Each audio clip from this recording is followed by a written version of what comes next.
We'll have our. I was muted. Yeah, we'll have our special today. We're gonna have TJ Damon as a guest host, and we're going to have as a guest speaker, and then we're going to have Michael Gracia on, and perhaps Tom Siaka. But it's been New York City. What can I tell you? New York City is a very interesting place. It's a very interesting place, and New York State just the same. As you can see, I'm in my studio. I've just been thinking a lot about all this stuff with the union strikes and go for them. I mean, it's good the AI and stuff, but it's a little tricky because Hollywood's been using AI from as long as I remember, from 2000. Lord of the Rings had those battle sequences were all AI. I remember they were all the rave. That's what they talked about, and it was pretty wild. So for them, we're talking about like 23 years ago. Now AI is a threat. So I don't know. It's weird. But AI has been in Hollywood and special effects for a long time. So I think it's interesting. We'll see where that debate lands us. Without further ado, we have TJ. And here he is. How's it going? Hello, good. Can you hear me okay? Absolutely. Hear you just fine. Fantastic. Yeah. How are you? How you been? Good. Keeping busy. Glad we finally got the schedules to mesh and everything. So get her going here. I'm kind of like a laid back. I don't do a solid date or time because I don't know. I hate commitment to things like that. So I feel whatever feels, right. This is more like a artistic experiment of sorts. What state are you in again? Confusion right now. No, no, Montana. I'm based out of Helena, Montana. Montana. Wow. I've never been there. How is it? How is Montana? What is that like? Well, I mean, right now, I mean, it's not as bad as everything I'm hearing out in Vegas and Phoenix with the heat. We're pushing 90, 95 degrees right about now. Which is okay considering for the last 2 months it's been nothing but rain. I don't know, it's been a really weird summer weather-wise as far as that goes. So it's either been too rainy to go do anything, and now it's too hot to go do anything. So damned if you do and damned if you don't. All right. Exactly. So it's okay. It keeps me indoors so I can work on comics and podcasts. So there you go. Exactly. So tell me something. In Montana, you do a lot of stuff. You're doing your own podcast, right? You're doing your comics. What got you into that? What made you decide to do all that? Oh boy. I mean, as far as the comic book side of it goes, with Enigma and all that, I mean, I've been an avid comic book reader since, God, probably 4 years old, 4 years old, somewhere around in there. What were the main titles that you like And it to was read? just back, up leading up to, or as of right now. As of right now, or what inspired you to decide that you want to get into this genre? Well, I think just just the natural, like natural artistic side of me. I mean, even like when I was like 6 or 7, it was just kind of an inherent thing taking, typing paper. For you kids out there, there used to be a thing called typewriters, and you used to put paper in typewriters. There wasn't computers and all that. And take like 4 or 5 sheets of those, fold them in half, staple them up, and make my own comics because I was just in love with the genre so much. Right. And I think it was just, again, being exposed to, I mean, as a kid, you got your 4-color titles and all that type of stuff. So everything, just bright, vivid color action with all the Marvel and the DC stuff. Right. So it was like, hey, if these guys can go out there and create their own stuff, well, hell, why can't I? What's wrong with me doing it? So, it just was kind of just that natural thing. I guess either, if you have that inborn want and need to create, you're going to find a way to do it. So so that's kind of where that started off, at those tender ages. And then as you grow up, you kind of grow past, like right now. I mean, I think based out of just kind of time, and I don't know, maybe the current situation with the industry, there's not a whole lot that I'm actually actively reading right now. I would probably say, like, if you were to ask, like, what do I consider to be, my favorite comic book title, or, the one that really, really inspired me to get Enigma going, was Preacher. Preacher. Yeah. I mean, as far as, the story, Garth Ennis' storytelling, and just everything about that series was just perfect for me because, at that time, it was right after the 90s, the comic book implosion, and everything kind of just died off. Distribution became limited to just comic book stores and that type of thing. And I just kind of got disenfranchised. And then when I read Preacher, it was like, holy shit, this is what comic books can be. It doesn't have to just be, at that time, Image, was still relatively huge. So it was just all dynamic poses and women that looked like they needed chiropractors, and just money shot panels and all that type of stuff. And then you have something like Preacher, where you have good art, but you have an amazing story, an amazing adult oriented story that it's, just, you dispel the myth that comics are just for kids and all that type of stuff. And you realize this is what comic books can be. And I think that's what really kind of kicked me in the ass to get Enigma going and start getting that going and getting her published. Yeah. Yeah. No, that's awesome. I mean, I think it's pretty cool that 5 issues. When did you start? Was that their first title, Enigma? And when did you start doing it? Yeah. So in and of itself, God, I want to say the first issue I got out, God, like in 2014, somewhere around in there. Yeah. So, I mean, it's kind of one of those deals where, the unfortunate reality of us folks in the indie comic world is that real life can tend to get in the way, whether it be, day jobs, relationships, other interests, hobbies, writer's block, whatever it may be. So, unfortunately, there was some time in between there where, initially I was, when I was first doing it, and, I was taking a sabbatical from work, and I was like, okay, we're just going to focus on this, and it's going to be a bi-monthly title. And after issue number 2, that just kind of went out the window as far as that. So, it took a little bit longer to get number 5 out than I would have liked. But hopefully I'm hoping to have 6 and 7 out, hopefully both out within this year. So, try to ramp up some production on that. Oh, I think that's pretty cool. I mean, the covers remind me of the Punisher covers back in the 90s. I forget the name of the artist, but it does remind me a lot of God, what was that? Tim? Yeah, it was Tim Bradstreet, right? Or is that the one Tim you're thinking of Bradstreet, with the? yeah. I mean, look, you got Yeah, the yeah, with Garth Ennis's run. Yeah, yeah, it looks really yeah. like I really lucked out on that one because when it was first getting when I was first getting Enigma going, I was doing kind of the mad hunt to try to try to see if there was any like name creators that I could get, name artists who would be interested, or that I would be able to get at a reasonable price, because right, budgets. Um, and I don't know if I want to drop names here, but I was very, very close to getting, in my view, an A-list artist who's very amicable when it comes to uh, working with indie guys. right, And we were right at the point where we were going to get the contract signed, and then he just kind of flaked out because he had some deadline he had to meet or something along those lines.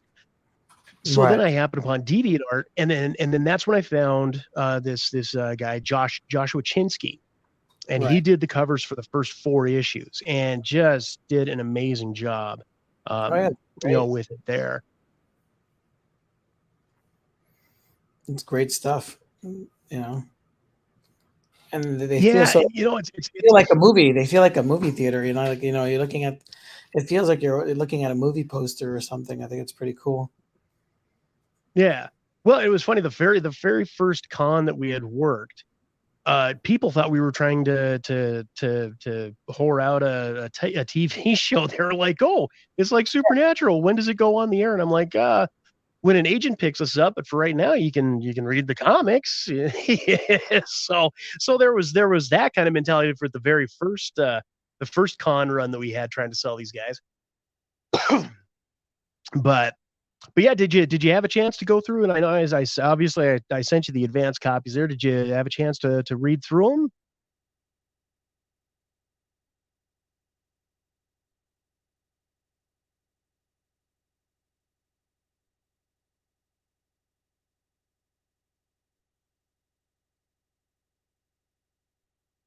I think I froze on my end. Are you there?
Yeah, look. And we're back.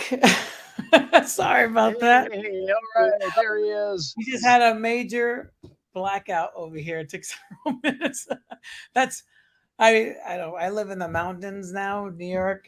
So Okay, yeah, no, I was just messaging Bags today, and everything like crashed and froze, and so I logged out, and logged back in, and then I saw your messages there. So I think that only that's the happened beauty of doing it live. right in 3 years. That's the second time in 3 years. Let's get back to you were saying about Enigma. Go for and we got Michael Grassi here. Perfect timing, Gracia. Hello. I thought you had were. a blackout. Oh, you had a blackout. Oh, So, well, dude. I thought I didn't know when you guys were going live. So. fantastic. Well, we just got back on now. So, Oh, I'm glad to hear that. so this is TJ of Enigma Comics, and he Hey, was, Mike, how's it going? Hi. Good. Nice to meet you. How Mike you is doing? from Get in Tune. So, he's got a lot of Yes, cool. another podcast. We can talk maybe later about coming on mine. Mhm. Got, Totally. Yeah, we got some fun stuff. Let me move my screen though, because I'm looking down at my Cintiq, and now I can look up at people and actually see you eye contact. So TJ was just talking about his comic book Quad M Productions Enigma, and he also has a podcast as well, Quad M. Oh, cool. Yeah. And what does your podcast talk about? Oh, it's usually dick and fart jokes with some pop culture stuff thrown in the mix. That's usually Okay. that's really about the best way that I can describe it. Okay. prime example. Last, I mean, we have, were you guys? I mean, I don't know age wise here, but I mean, think about like, late '90s shock jock, early 2000s. Howard Mhm. Stern, Don and Mike, Yeah. Opie and Anthony, that type of Yeah, stuff yeah. without the SBC regulations. Yeah, and stupid Z100 games, that type of stuff. feeling, yeah. What was that? I said it has that Z100 feeling to it. Like, I was listening to a little bit of it earlier. It has like that mainstream. Oh, okay, yeah. Has a very mainstream sound. I Yeah. love it. I'll have to check it out. Yeah. Well, except for the fact that we can pretty much say and do whatever the hell we want. Prime example, we did would you rather on the last show for our final Reddit fun segment. So here's one for you guys. Would you rather pull out a fingernail pull out one of your own fingernails with a fork, or would you rather take a toothpick, place it under your toenail, and kick a wall? Neither one of those are appealing. Yeah. A toothpick, I think, is you can always kick it in an angle where it doesn't go in that deep. Yeah, you didn't say how hard. Yeah, pulling out a fingernail is pretty definitive. It's like, see, well, I went the fact with the pain of that fingernail is going to last for months, whereas like that stingy feeling after you pull out the toothpick, it'll go away after a day or two. See, so that was my logic on that. And the fingernail will take much longer to heal. Right. Yeah. So so before the blackout, what you were saying you had almost an A-lister. What did I cut off? You had an A-lister artist that you said that you were working on, and then that you almost got, and then you got the other guy. Yeah, we were right at the point where we were going to sign the contract, and then like I said, he kind of he flaked out, whatever, and then again, dealing with a manager, you never know exactly what really is going on. So so then I went on DeviantArt, and that's when I found our cover artist for the first 4 issues of Enigma, Joshua Chinsky, and I really loved his work. I thought he was fantastic, and you see in those first 4 covers there, how good he did, how great he was. And then on issue number 5, that's the one that just came out a couple weeks ago. That cover I had done by a friend of mine, Chris McClanahan, who I got to know from doing various conventions and that type of stuff, and he was interested because he became a fan of the series. So got that, and then and here he recently moved out to the East Coast. So at this point in time, I'm trying to find an artist for issues 6 and 7. I may do it myself, but it's kind of one of those deals where I'm fine doing the art for the interior pages. But I don't quite know if I'm comfortable really with doing covers just yet, as far as the selling of it, but Right. who knows, Same here. Sometimes then, I work with an artist because if I'm working on one project and I need another project to move forward, I'll get another artist to work on some stuff, inside, outside, and it doesn't matter. It's like, and then I'm kind of like, well, I don't have to draw everything. Sometimes I have to get out of that head of having to be in control of everything. Sometimes you have to give the control to other artists. Sometimes they don't meet the vision that you want, but they at least the project gets getting a step closer, getting done faster, than as if I was doing everything myself. So yeah, it's like And I'm the control freak, so I want to do everything myself. So yeah. So I mean, yeah, like I just see that, and that's where my. No, go ahead. No, I just got Pat Broderick. He used to do Green Lantern when I was in high school, and he's done a ton of stuff. I just got him to do a Brother Lone Star cover. I was posting that on Instagram. Some of the stuff. It looks great. Yeah, it's pretty cool stuff. It's like I'm just looking forward to finishing the book now. It's like right. It was a 24-hour comic book that I did, and then I never got to finish it. Then the pandemic happened, and then I started working on other stuff. So I was like, if I get this guy to do this cover for this second issue, then because he was actually doing a Kickstarter that was a Western, and I was just like, well, he's doing a Western. It looks great. He's a phenomenal artist. I'm working on a Western, so maybe this will kick me in the butt to get me to get going into finishing the project. Right. So I was like, bit the bullet, and he got it done like that in a week. So I was like really happy when that happens. That doesn't always happen. Sometimes you get an artist and you're waiting like 6 months to a year or longer for them to complete something that flags a project, So yeah. When you're working on with other people, cool. I love this. I love this is like a retro like homage to like a Daredevil or like a Deadshot. I love this homage cover. That's one of those classic homage covers with the target. And all that. This cover is literally, when I told Chris to do this cover, I literally said I want this to be. I'm not going to say parody, but basically it's an homage cover to Captain America issue 285. Yeah, what was it? It's like so it's not Deadshot. It was what's his name? The other guy, the Marvel version, the zombie guy, right? Deathlock. It was Deathlock. It was Deathlock. Yeah. Yeah, Deathlock. Yeah. So, it really has that. Yeah. I love that. Was that a Michael Zeck? I think that was a Michael Zeck too, right? Yep. That was Mike Zeck with John Beatty on inks. Yes, indeed. Yeah, I love it. I mean, as soon as I saw it, I was like, "That's cool." that one stuck out. It's yeah, and I'm a raging Cap fan, and I just said that's what I want for that issue, and in other words, another kind of reason why I switched from Joshua Chinsky over to McClanahan was because I had Chinsky try to do it, and he has a very particular style, and it did not mash up. Whereas Chris McClanahan, he nailed this perfectly. So I fell in love with this cover when he did it. Now the black and white interiors of this issue. Did you work on that? Did you do the black and white interiors? Yeah. Yep, I was just about to go into that little deal, going back into the whole thing. I mean, not so much I mean, I'm a control freak, but it just ended up being the fact that my colorist ended up having some personal issues that he couldn't finish, finish the book. Right. And so at that point in time, I had like 5 pages left that needed to be colored.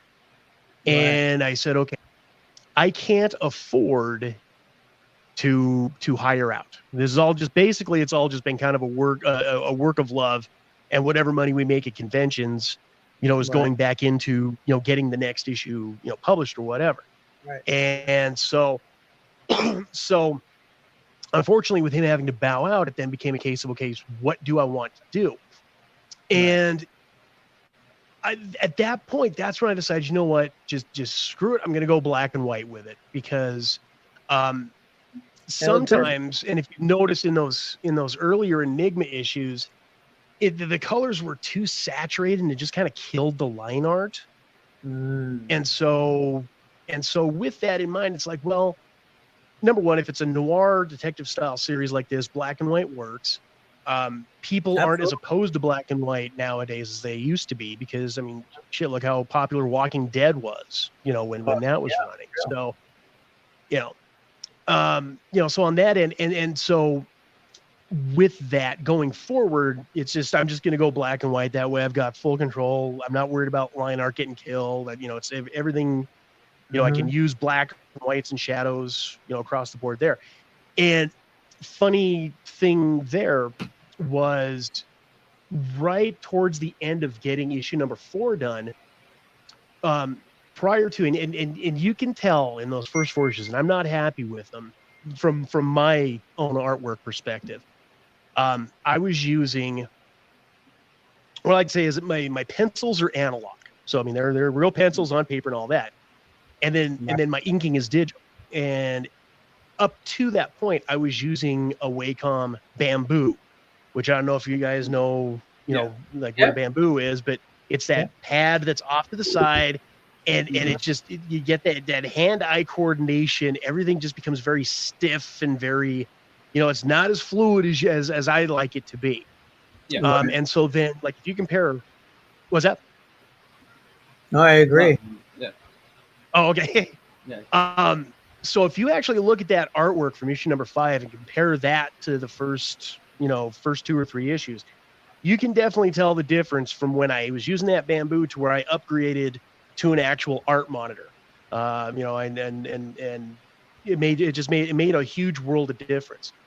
Yeah. So the last 2 or 3 conventions that I worked, as I was talking to people at Enigma, I brought up the fact that my thought process is that once I get 6 and 7 done, that I'm going to go back, redo the art, and maybe add some storytelling elements that kind of missed out. Because, it's your first go around. It almost feels like not a first draft, but you could do a little better.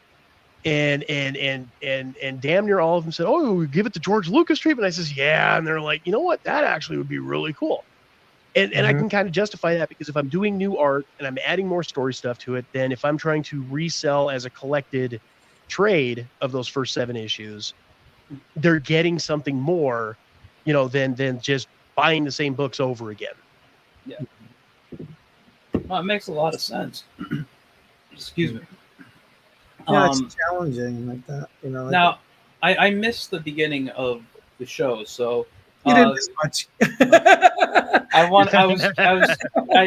I just had a couple of questions. But while we're on the topic of digital inking, what drawing monitor did you get? The first one I got was a UG. And as far as like specific model or anything like that, I'm not sure. I think it was like a 22-inch UG. And it was like, $600, and it lasted me a good 2 or 3 years until, actually longer than that. I think it was about 5 years. And then my computer was an archaic dinosaur, and it wigged out and it fried the UG monitor as well as my speakers. So last year I did an upgrade, and right now I'm using a Huron, and I think I got that for like $700, and it's way better. I mean, I would love to be able to get a Cintiq, but unfortunately, budgetary purposes don't. You know what I mean there. I mean, listen, I got a Cintiq at home here, and I'm not gonna lie, I love it, but a lot of them are just as good, if not better, these days than the Cintiq. So. Oh yeah. Well, and the Huron, the cool thing about that, when I got that UG, when you got it, it had that you had to put on that protective film like you do with your cell phones. If you don't put it on right, it'll start bubbling up. And when those bubbles start happening, you get the jittery line where things aren't quite collected. The Huron, like I said, you're paying about a third of the price for a Cintiq, and it already comes with that etched glass on it, so it's already protected. So you don't have to put on any of that protective film or anything like that. And Oh Is yeah, that no, it's great. friendly, It's or is that PC only? That model. Do you find it? I'm not sure. I think it goes both. Yeah. I'd have to take a look on it, but I think it would go either PC or Mac. I mean, I'm running PC myself, so I still draw digitally primarily, but I do all my corrections. I mean, I still draw like by hand actually, and then I do my Mhm. corrections digitally during the coloring process. But I really don't like. I'm still not comfortable drawing just pure digitally, you know. And I I've been teach Yeah. animation, and I'm doing demos with it, but I feel like my art style sucks with the digital. I don't feel so comfortable with young people. I don't know. I have no issue being either way. I prefer traditional, but I'm mostly digital these days. Yeah, Yeah, and it feels it's awkward. one of those. It feels awkward. Yeah, it kind of depends on where my headspace is at the time that I'm drawing. Right. Because sometimes when I'm like I said, penciling, doing the paper, everything will just hit perfectly, and just everything's great. But then sometimes it's just not quite going the way I'd like, Yeah. and then it actually works better if I'm doing everything from scratch digitally. So it just kind of depends, but it's a very hybrid type thing. But the inks wise, I've tried inking, and it is a mess. It is a show, and I just I save more time and money and everything, supply wise, just going digital. I'm saving a mint in correctional fluid. I went digital because I'm on medication. It makes my hand shake. I don't have a steady hand anymore.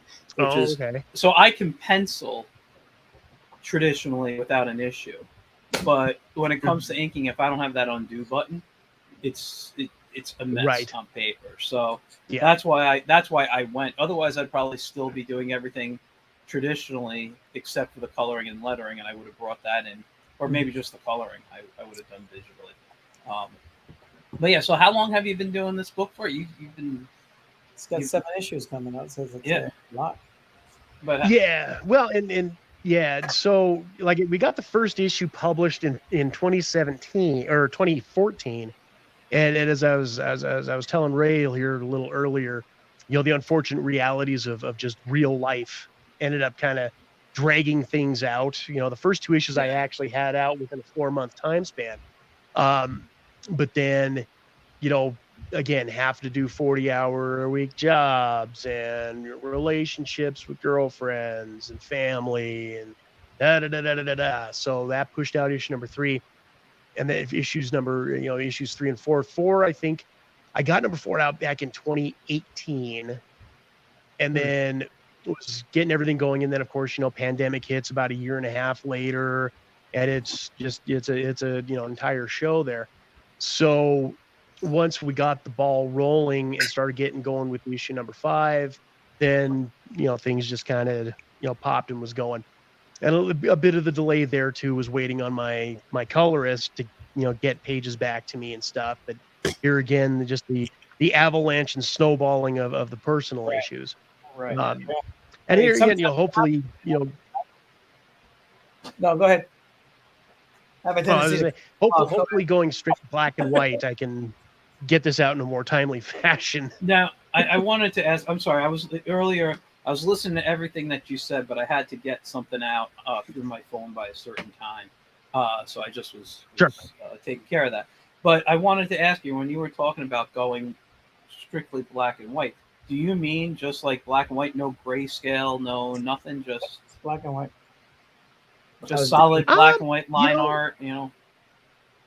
yeah, I mean, I honestly, I'm not sure. I think probably given the changeover, because prior to this, I haven't needed to. It was kind of the old, Stanley mentality: leave it open for color, that type of thing. Yeah. Now going into issue number 6, Hmm. since now that I know 100% across the board that it's just going to be me, that there's going to be room for that type of experimentation, and I think that's something I may, definitely attempt to go with and see how it looks. I think a lot of it's just going to be, does it look like crap when I try to do it the first couple times or not? but it's No, definitely I thought it something because The reason I I thought was it looked, asking, I'm sorry. Go ahead. What were you saying, Ray? no, I said I thought it looked great. I have it right here. I was just I pulling haven't it seen up. the black and white. That's why I was asking. Yeah. I saw the color, and the color looked really nice. There you go. But like you were saying, the Stan Lee mentality, leave it open for color. Yeah, I mean, when you look at it, it has a different it's feel to it, And yeah, I like you left the bubbles. The bubbles are colored, and then you have the artwork black and white. It's pretty cool. It's a yeah, nice little play on the eye. yeah. Because I'm always yeah, you can, interested when. I'm sorry. What were you saying, TJ? oh, I was just gonna say that's basically just me being lazy. All of the lettering was already done, so I was just like, no, I'm not changing it. We'll just leave it and we'll just go with it. You go to print, you could grayscale it, but that looks good. I mean, it looks good Yeah. with yellow because this is a digital release, right? These are digitally released comics. I love Correct. the way you introduce the characters. Now, do you ever thought about doing a webtoons or anything like that, or? I mean, not really. I think I've got the first issue, maybe the second one up on Webtoons. That's kind of an introductory type deal. Right. And the first 4 issues I actually do have out, published in as single issues. Number 5 is the only one that's been as strictly digital through the Quad M Productions website. Oh, look at that! It's great. Yeah, no, it's gorgeous stuff, and it was that's one of the questions one of the reasons I was asking black and white line art. The colors looked amazing, but I was wondering how you were going to, use your contrast to create an interesting page. I think they look great as just black and white line art. I don't think they even really need grayscale, but it's just it could make certain areas pop. Yeah, and I was definitely, like I said, it's an idea that I've definitely been thinking about going with. I may hold out and do it after this story arc is done, so that way it's not too jarring, going in between there.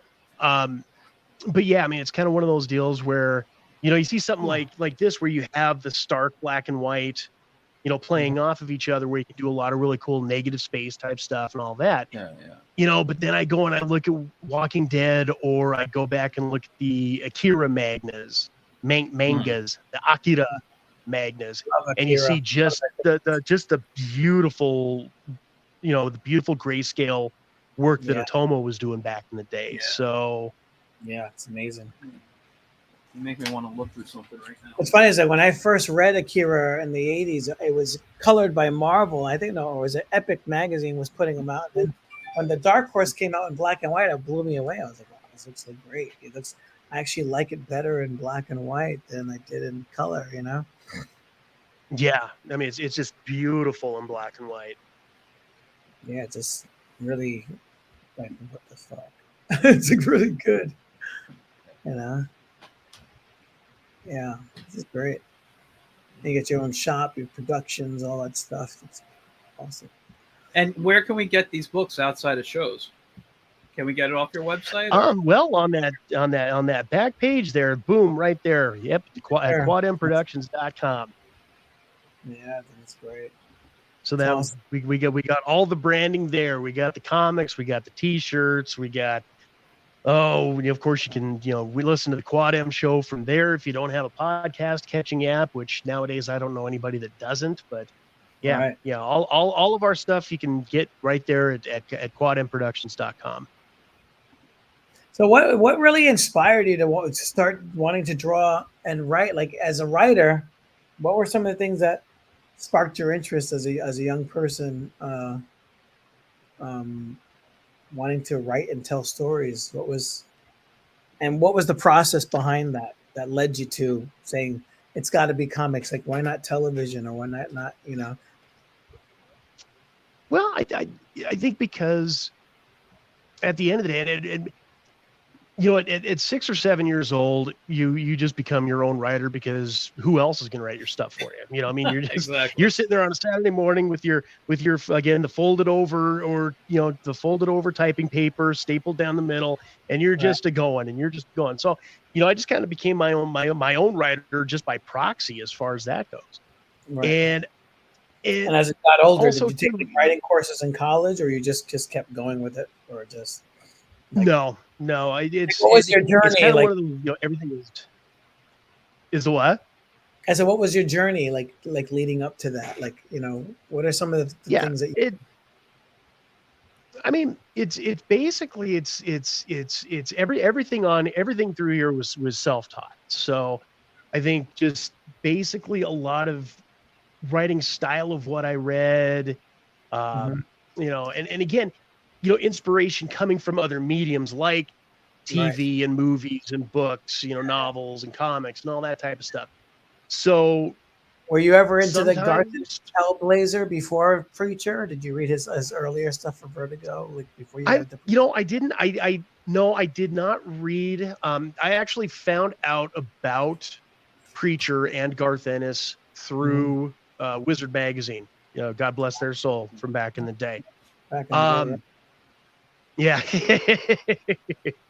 and so that. God, I miss Wizard. I miss Wizard magazine so much. You know what? Unfortunately, the pandemic killed off their con business too. They ended up selling out to, was it Fan Expo? I think is who's running their shows now. And they were actually about to file bankruptcy shortly before, because they ran, I think it was like over $15 million in debt because of all these like payouts to all these celebrities and stuff. They were like seriously in debt because it's like, even though they were quite successful, I think they grew too fast. Some of these companies, they grow too fast. They were doing like every single city. I think they had like 8 shows a year, and then there's no way at their height. Like when I started doing the shows, they ramped up. Like when I went to my first couple of conventions as a fan in like 06 or 07, I think that was when they were only running about 8 or 9 shows. By the time I started going out and actually doing stuff as Quad M, they ramped up from like 13 shows to 26. I actually counted because they were everywhere, and they were doing 2 shows a month. Yeah, they were like, I was like, that's a WeWork situation. you just keep going up so fast, and then you blow up, and then there's. But people wanted them, and that they wouldn't have done them if they weren't making money off them. It all depends on who your accountant is. You're bleeding. You don't notice you're bleeding until you're about to pass out. I mean, listen, I mean, I can't say what kind of crowds they were drawing in other places. I know that the both times I ran there, I worked their Wizard Worlds in Reno, Nevada. God, I mean, the halls were just filled, and it was insane. It was crazy. But then Vegas did not feel as so much. It felt more kind of dispersed and displaced. And so I don't know what kind of shows they had running. God, they had like, I think Tulsa, Oklahoma was one. That's like Wilkes-Barre, South Carolina or something. They had some locations. I was like, really? Is that going to be enough of a draw? That's like the Earth is flat. They fall off the turtle. It's like, it's like, what is this? There's this blank space. Like, there's nothing here. It's like, it's like what do you really attract? It's like, I mean, there's some rural parts of the United States are just like dead zones. Like, I can't say where I live is a dead zone. That's why they call it flyover country. Exactly. Yeah. I mean, even where I live in New York, I mean, I was just talking to someone today at the doctor's office, and we're talking about like how so many of the local townships have changed, but my town where I live, nothing's changed. It looks exactly the same way it did in the 90s. Very little. Right. It's like little progress. It's, you pay your taxes. See, that's that's one advantage that you have there. Living out there, New York, East Coast. I mean, really, all you got to do is jump on 95, and you can hit so many different places for cons and that type of thing. That's one of the big difficulties about doing this here where I'm at, trying to get the word out and trying to, get as many people brought in, whether it's through the Quad M show or whatever. But convention wise, it's a drive no matter what. I mean,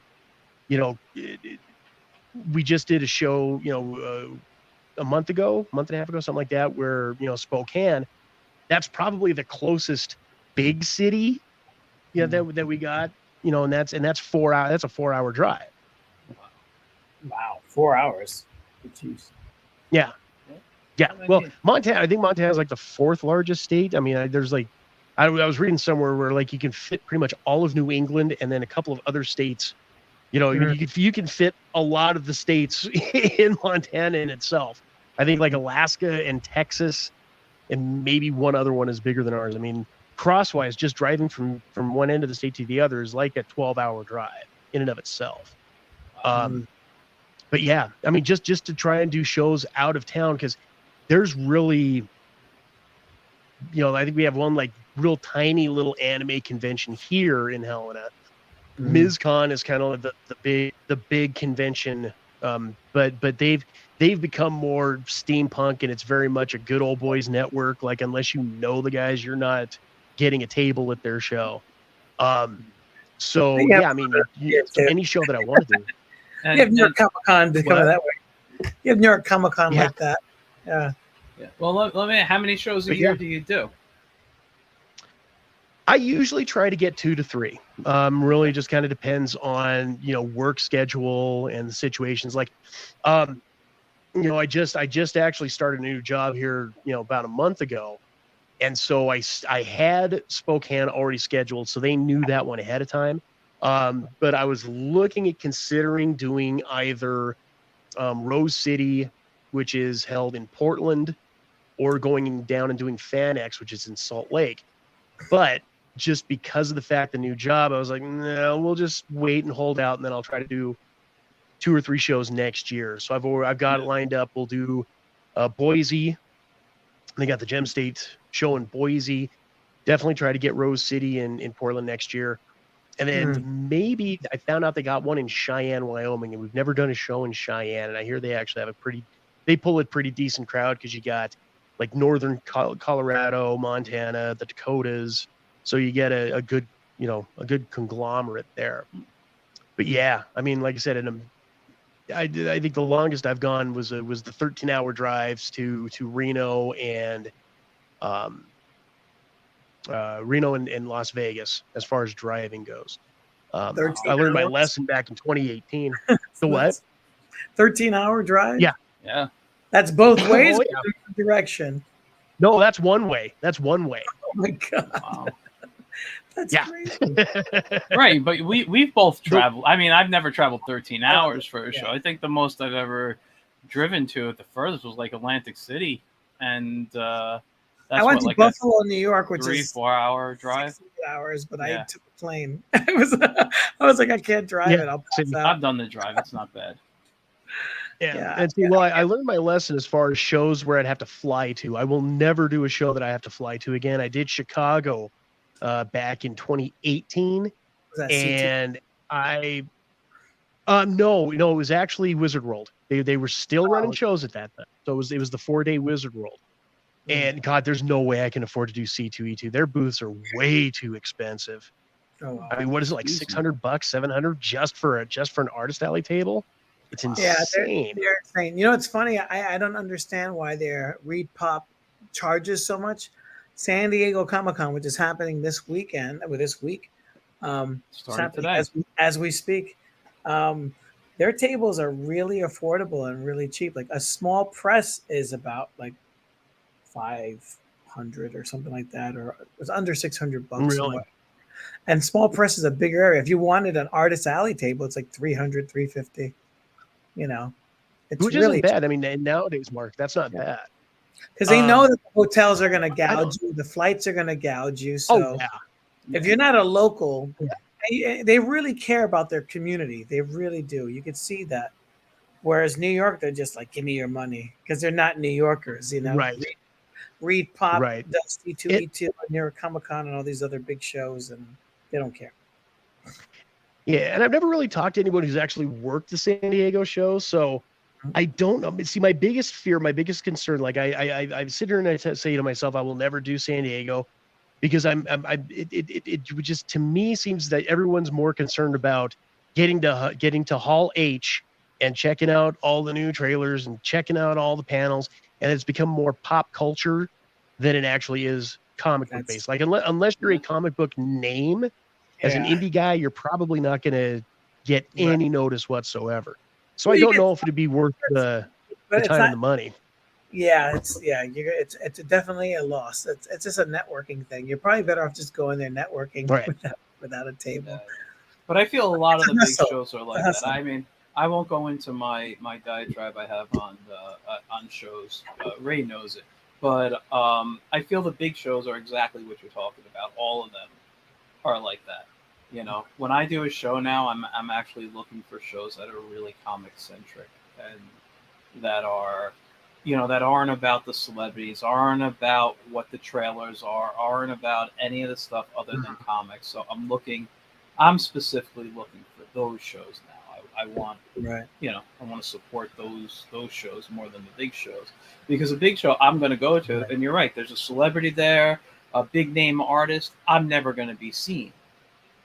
But, and especially with the way the crowds get, where it's like elbow to elbow, who's going to see your tables?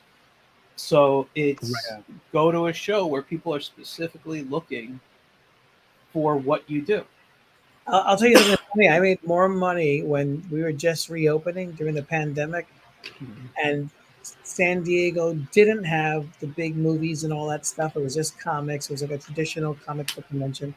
I did better at that show than when they were fully open. Because it was what it used to be. Right. People, and then now it's happening again because of the strike. So now there's no big names now. So now it's another convention. So yeah, I mean, we'll see. I've watched some videos on it. I mean, it doesn't look as crazy, but I've never been to the show, and the pictures you always see come from like Saturday when it's the busiest day at the show. Yeah. You know, so. Saturday, sometimes Sunday is even more busier than Saturday because Friday and Saturday sell out so quickly. Yeah. That you have the majority of people. Sundays insanity. Well, Sundays is what I love about shows is Sundays is vendors need to get rid of their stuff day and everything gets discounted. And if you go to the right show and they see it with an artist badge on, you get a good discount. So I like that. Sundays are my favorite day to walk a show. Yeah. Wednesday preview night is pretty awesome too because it's not as crowded as the rest of the days. They actually put a cap on the amount of people who can go to a Wednesday. It's completely random. Like New York Comic Con used to do on Thursdays. Yeah. And it's actually walkable. Like you know, it's actually pretty nice. I actually miss it. Yeah, I really miss it. That you know, I had the Finger Sisters reach out to me yesterday. They're like, "Hey, we miss you," and I was like, "Thanks. I wish I was there." It's like you could have rolled around. Nah, I'm in a cast. I don't want to. You know, they'll charge you for checking in your wheelchair and all this other stuff. No thanks. No, one of the most solid pieces of advice that I ever got was I was working when I was working Wizard World Vegas, and the booth behind me was Arthur Sudum, who's he does the Marvel Zombies covers and that type of thing. And I think I walked around and was going to the bathroom or whatever, and we kind of talking back and forth a little bit throughout the show, and he said, "So how's things going over there?" I said, "Dude, it's dead. It was literally one of the worst shows that I ever had because everyone was treating it like an arts and crafts fair. You know, they go by, look at me like, oh, that's neat, and then walk off. And he looked at me, he goes, here's the thing. Just remember, you are not in competition with anybody else in Artist Alley. You know, because people that are going through Artist Alley, they're going to be either drawn to your stuff or they're not. You know, or you can sell your stuff and you might be able to get it that way, or they're not. You know, they're there because it's not a case of competition with Artist Alley or anybody else in there. You're in competition with the city because like Vegas, there's so much other stuff to do. And 90% of the people that were there, all they were doing was coming in to buy stuff from the vendors, head over to the celebrities to get the shit signed, and then go home and flip it on eBay. Yeah. That's literally all most of those guys are there Most for. people go there And for is so toys. It's basically a toy show, you know. exactly. Tell- And he says the one thing what you should be doing is focus on the smaller shows, focus on the smaller towns, because of the fact that they're really more appreciative and starving for entertainment and are willing to spend the money because you don't get as much the big hoopla and all that type of stuff that you get in there. And God be goddamned if he wasn't right. He says, if I have a choice between going to LA or Albuquerque, New Mexico, I'm going to Albuquerque, New Mexico, because I know I will be getting a ton of sales. And and I want to say it was about a year later, one of the best shows that I've ever had was this tiny little 1-horse town, again, a 9-mile drive here in state, was a little tiny town called Glendive. I got an email from him, or I got a DM from him saying, hey, we're running a show, we'll pay for your table, would you mind coming down? I'm like, well, really all I got to do is make up the expense on hotel and gas and shit. Hotels there, you can get like $60 a night. I mean, like I said, a small rinky-dink town. So yeah, I'm golden with that, sure. And for this tiny ass little town, I pull in over 1,500. And just that just blew my damn mind. And they're right smack in between the two larger, they're very well placed. And if they would have done it right, they could have had a very successful show for years. And the gal asked me, she says, well, you've been to a lot of shows, haven't you? Says, no, not a lot, but enough to know a thing or two about it. I think you do. She says, well, what do you think we should do to help kind of promote? I says, well, number one, know what's going on around you, because that same weekend they were trying to get a bunch of Montana artists and vendors to come in, but they were running the same week. They were running the same weekend as Salt Lake was running the Salt Lake Con. And I told her, I says, most of them are all over in Salt Lake because they want the exposure, they want the money. So know your competition, know what's going on around you. And then I pointed out that, make sure to advertise. Like, I didn't even know this was going on until you DM'd. Take a weekend, send one group out to Billings and one group out to Dickinson, North Dakota, because that's a college town, and just, paper every car you can find. Go to movie theaters, go to comic book shops, paper everything, buy some radio time, get the advertising out there. And then third and finally, I says, don't do this shit on Labor Day weekend, because here in Montana, that's the last weekend of summer, everyone's out camping, everyone's out fishing, everyone's out hiking. They're Yellowstone or Glacier Park, they're out. They are not going to be going to a comic book convention. So pick a better weekend. Right. The next year they did the exact same thing anyways. And so it was like 2 weeks after they said we were doing the show, it was like 2 weeks later, we're canceling because we can't get a vendor. Well, it's just listen to what I said. They did that because that was the cheaper week for rental, probably. Tell me something. What was the idea behind this cover here? Like, it's a great cover. Yeah, and so pretty much all three covers, I'd given them just kind of a sketch up of what of where what I was kind of looking for. And in this one, I wanted to. I mean, granted, she only gets 4 pages in this issue, but this was the issue that introduces our female assassin badass Rainbow. And you got like this guy and over here, kind of a head and a hand. Yeah, and he kind of threw that guy in there, and I love this is why I loved his art so much, so detailed. If you really get in, you look at that hand that's up there. The dude's even got a pinky ring. I love it. I loved it. And what's the artist's name on this again? Joshua Chinsky. And Joshua Chinsky. I think he's still based out of. Yeah. He had a book out, and I don't know if he's still selling it or not, but it's Isle of Madness was like his own creator-owned project that he was doing, and the art on it was fantastic. I don't know if he's done any follow-up work with it or not. He kind of just like went off the radar, so I don't know if the married life kind of real life sent him off his way, or if he's on a bigger project or whatever he might be doing. He's on his knees. Right? But yeah, here again, when I got the cover on that, it's a little pinky red. Just God damn, I love it. Yeah, fabulous. But the thing, is it because that was kind of the big thing there. So I figured, we could get that in there. And it's so funny when I'm working shows and I sell the first 4 issues as a combo deal, and I throw in an art print. I've got the 11x17 art prints of each of the first 4 covers. Mm-hmm. And I would say between issues number 2 and number 3, those are the ones that go quick. And a lot of this, give me the one with the chick. So, okay. So, that was a very good idea on my part, making sure we had that. And what's funny is it's always a case of, and it's one of two. They think either he based it off of Angelina Jolie, Mm-hmm. which I kind of see that, but I'm in the camp of Mila Kunis. I think it looks more like Mila Kunis than Let's go Angelina back to Jolie. the picture. I think you're right. I think it is a Mila Kunis. Let's go back. Go back to the cover. Let's go back to the top. Back to the videotape. Yeah, I say Mila. The eyes is a Mila Kunis for sure. I'm in the Mila Kunis camp on this one.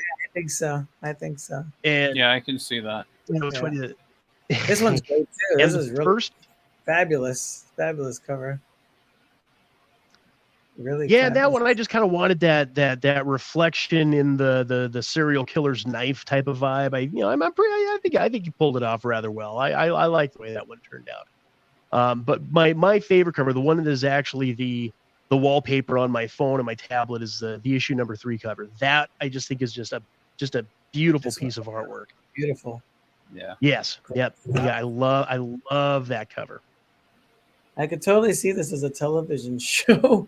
And a lot of indie shows are being picked up, believe it or not. I'm like, how do I do this? I need to get in. It's like, I saw a guy. Now's the time to jump since everyone's on strike. Exactly, for real. Now's the time. There's a guy that was selling an anime book, and it says now a live movie on Amazon, and I was like, this manga book is on. I was thinking maybe it's a cartoon, but then actually I looked it up, and it was actually a movie with J-Lo. I was like, wow. So they made an Amazon movie with J-Lo and this other guy. The two solid actors. I forgot the guy. I think he was the guy in Zoolander, the blonde guy. I forget his name. This is last year. It was selling well. It got good reviews and everything. And Ben Stiller? This guy, he used to do the Ben Stiller films with the blonde guy. He was in Zoolander. I forget his name. He did a lot of those movies Owen with Wilson? Yeah, Owen Wilson. So it was Owen Wilson and Okay. J-Lo. And it came from an indie comic anime style drawn book. I was like, wow, who would have known? It was about Marry Me or something like that. I think that was called something like that. It was like it was last year. Yeah, I think it's called Marry Me or something like that. I'll have to look that up. Yeah, and I was like, wow, who knew? It's like, Well, yeah, after I get 6 and 7 together and I get the trade going, I think I may have to look at getting an agent. To see what we can do about whoring this guy out for some animated film or something like that. Owen Wilson, Malamu Bastian, and Chloe Coleman, Lou Gilbert. I was like, wow, that's crazy. Yeah, I mean, they had a lot of people from Game of Thrones in there, like John Bradley was there. Savor Silverman was in it. I mean, it was like a big deal. Interesting. Wow. Yeah, the guy was like, it was pretty. I was like, wow, it's pretty cool. And he also did political comics. He did like a bunch of Trump and Biden parodies and stuff, and that's why I ended up talking to the guy, because I did my Bronx Heroes in Trump Land, and I was like, wow. But he had this huge banner saying now a movie on Amazon. I was like, whoa. But yeah, I mean, these are great covers. I could see these totally. And this one's great too. I love the hair color. The coloring of the hair they really did a great job on that. Yeah, it's really fantastic.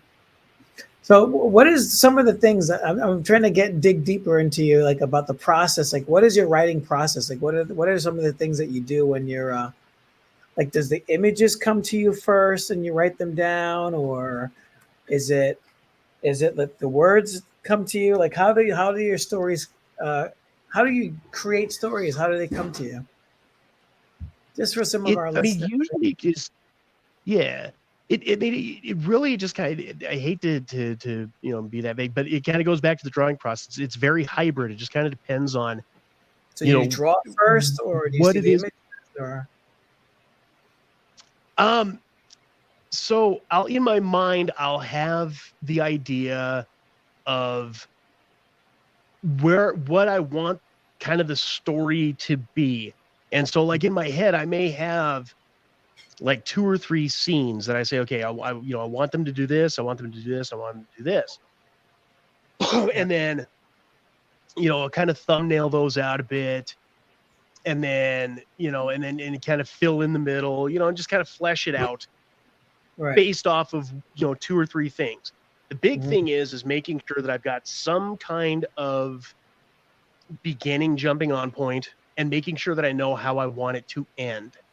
Because the last thing you want to do is paint yourself into a corner that you have no idea how you're going to want things to end with it. And that's kind of the mistake I made with the first 4 issues there. It's kind of how that ended up going. So I learned my lesson there. But it's very much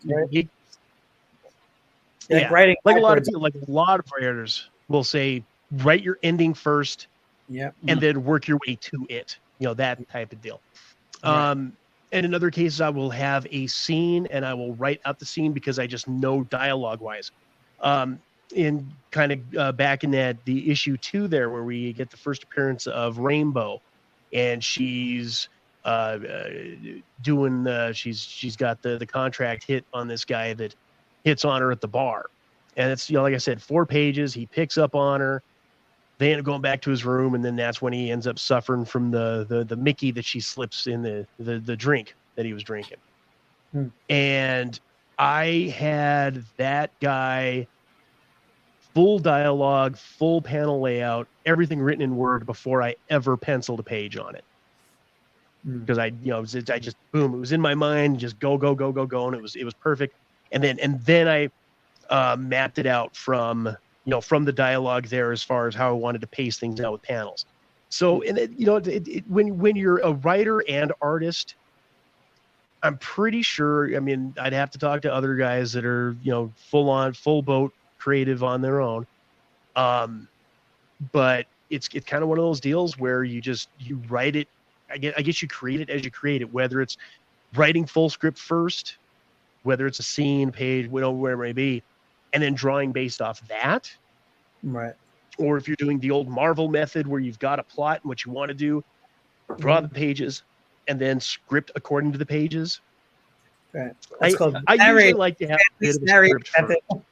I'm sorry, Ray, what'd you say? I didn't hear that. That's Stanley's narration method. Yeah, listen, I work that way sometimes. It's the way I usually work is bulleted points for what I want to happen in the story. And I just kind of plot it out, and then I kind of go in and draw. But there are times I'll just draw a page, and then I'll be like, okay, what do they want to say? Because if I write out dialogue, I'm going to change it anyway as I'm even lettering the page. True. Right. One of the things for me, because I also come from a comic strip background, is limiting your words to tell your story. Try not to get too wordy. So for me, I'm always, how do I keep it under a certain word count per balloon? And so if I write something and if it's 10 words, how can I say it in 8? Do I really need those two? You know what I mean? Like, so I'm constantly rewriting when I'm lettering.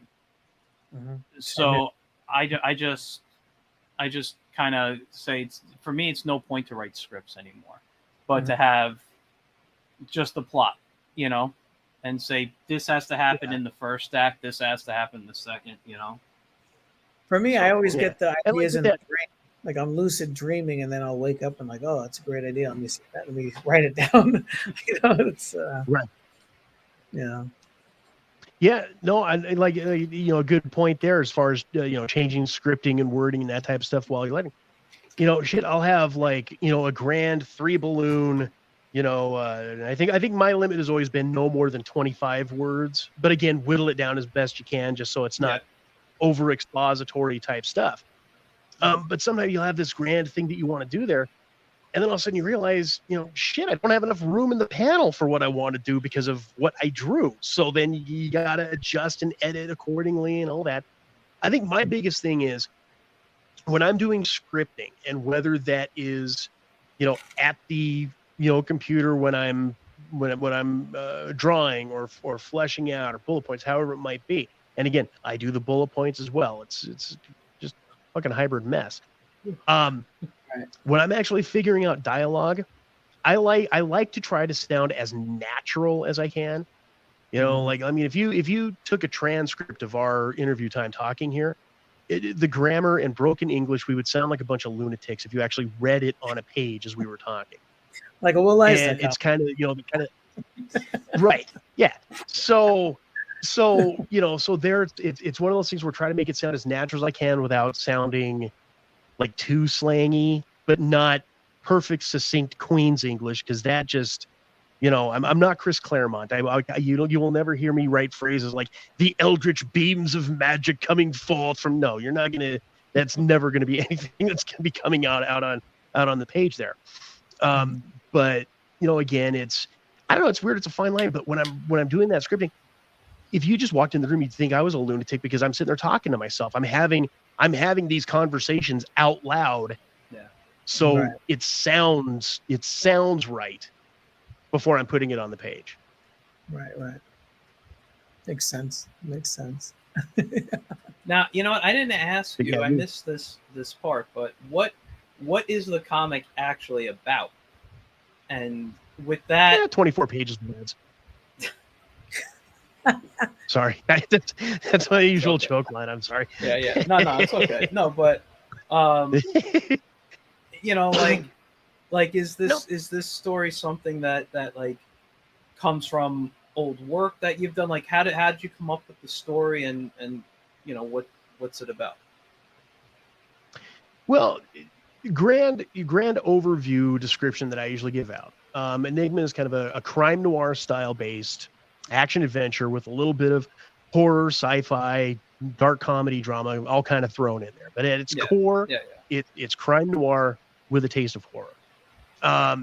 And the characters of JK and Alex, JK being the main, if we're, when you're throwing the pages there, he's the guy with the green jacket and the yellow turtleneck. He's the older brother, and Alex is the younger brother, the more smart ass, wisecracking, mercurial type character there.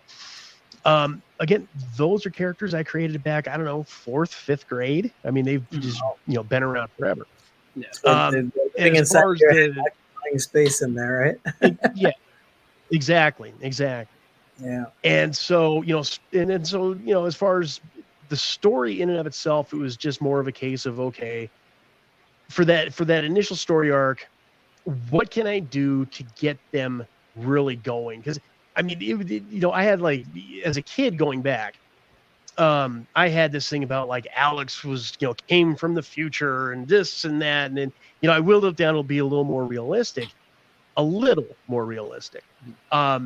the key impetus here is that, and again, story's been out for 10 years now, so I did spoiler alert if you haven't read the first issue. But so at the end of the first issue, Alex is summarily killed. And then at the beginning of the second issue, he's miraculously found naked in an alleyway with not a mark on him. And in the first issue, you see him get run through by a sword. So part of the additional mystery in that is what in the hell happened, because now he's come back and he's got complete amnesia. Obviously he still remembers the English language, but he has no memory of himself. He has no memory of his brother, anything going forward. So one of the progressive memories is what happened, how is he still alive, where's the memory loss come from, and unraveling that mystery, long-term overarching story arc there in amongst all of the other mystery type stuff that's going on, whether it's the Blood Bandit arc in the first 4 issues, or in this current arc where, and the one thing I'll pride myself on this is that I did set up a lot of really good subplots in that first story arc, because there's the subplot, one of the subplots going through is that there is a, multi-million billion-dollar corporation who's trying to create the ultimate panacea, the ultimate cure-all, the whatever, the cure for the common cold and the flu and everything else in between. And of course, this was like 6 years before the pandemic ever hit. So no, I wasn't playing off that one when I was doing this.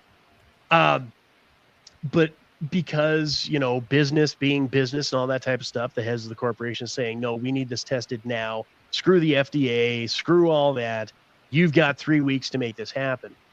And so the scientist, the lead scientist on this Infinity vaccine that was coming out, again, this was before the MCU was starting to use the Infinity Stone. So there was no playing off that. But so he ends up taking the vaccine and ends up, wackiness thereby ensues, where you see at the end of issue number 5, where Rainbow has the contract to go take him out. You'll see that he has changed from being this lanky, dark-haired Latino scientist to this 7'5", 300-pound albino monster. And so that leads into that second story arc of this clash of assassins and monsters and gritty private eyes stuck in the middle. Yeah, sounds very interesting to me. And I like I always tell people, I'm reading more indie books than mainstream books these days. And outside of shows on the website, what else are you trying to do to get this in the hands of people? Because this sounds like, I know a lot of people who would love these books. Exactly. I would definitely say spread the word. Because, on my part, it's basically, doing shows like this, doing comic conventions, of course, listeners on the podcast, all that type of stuff. I've tried to get it out to Comixology, and it just seems like a nightmare, because every time I try to send it to them, I keep getting back new updated specs as far as, no, we need it to be like this. So then I'll meet their specs, and I get another thing saying, no, we need it to be like this. So, I just try to get it out as I was going to say Comixology doesn't really exist anymore. So, well, they were bought by Amazon, right? So, yeah, but Amazon doesn't. Now. Yeah, but they're not so great. I bought a few books through them. I gave up a long time ago, and I haven't been happy. Some of them look like they just scanned them in and like opened it up and just dropped both sides of the comic like on there, and it just doesn't read look. And some of them are like crooked, and I'm like, I just paid whatever $2 for a book, but I could have gone to the store and got for $5 or $6 and actually have read it correctly. And I don't know, it's not. I'm not like a fan of their products. So right, yeah. It's a shame. Yeah, so I mean, it's getting it, like I say, in the hands of reviewers, and really a lot of it is building it up through conventions. I just wish I had more conventions that were available locally, to be able to get more out there. But and also too, when I first started out, and again, younger, more wide-eyed, not really thinking too far ahead of the game, I actually checked with some distributors other than Diamond, because Diamond hadn't lost all of its exclusivity at that point. But I also knew that they were not the ones out, because you'd get maybe 2 lines in the previews, and that's the extent of it. And no comic book store is going to be willing to carry beyond that. So there was a couple of other distributors that I checked out, and one of them was actually very interesting, because I made up a nice PDF, giving full explanation on characters and story arcs going through and all this and that. And they were very interested, wanted to give them more information. So then when they were told that it was intended to be serialized individual monthly comic or bi-monthly comic, it was at that point they came back and said, well, we can't work at that $3 price point. And I was a lot of, it's funny how many artists gave me heat for having the books set at $3. And I'm just like, I don't have any overhead. It's just me. You can go ahead and sell yours for $7. And if people want yours, it doesn't matter what the price is. They'll buy it regardless. Because I have no overhead. It's a one-man show. I'll sell for $3. I don't care. Make it affordable for the kids. Yeah, you can. But they said, and that's fine. It's like, yeah, exactly. You get out into hands and more readers that way. If you can afford to do that, then do it. Exactly. But so that distributor, they did not. They said we cannot work with that business model. So they weren't going to touch me until I had it as a trade. And so at that point, that's going to be the next big thing as we're talking about getting it into more hands, getting it out there, getting exposed. Is that 1, 6, and 7 are done, and I can redo the art for 1 and 4, get it in a trade. Hopefully, they may still be interested. If not, I can find another distributor to get it out to more locations where people might be able to see. Whether it's a Barnes and Noble or a Target or a Walmart, wherever finer, paperback books are sold. Yeah, and a lot of times they just have it in their warehouse. I had my book. My last book was sold on all those platforms, Walmart and Barnes and Noble, and I would go to the stores and say, "Hey, would you like to? You have this in your warehouse. Why don't you put a few on the shelves?" And they don't. It's like, what's going on? It's like, and that was through a major publisher. I'm like, why don't you guys? It's like, yeah, we have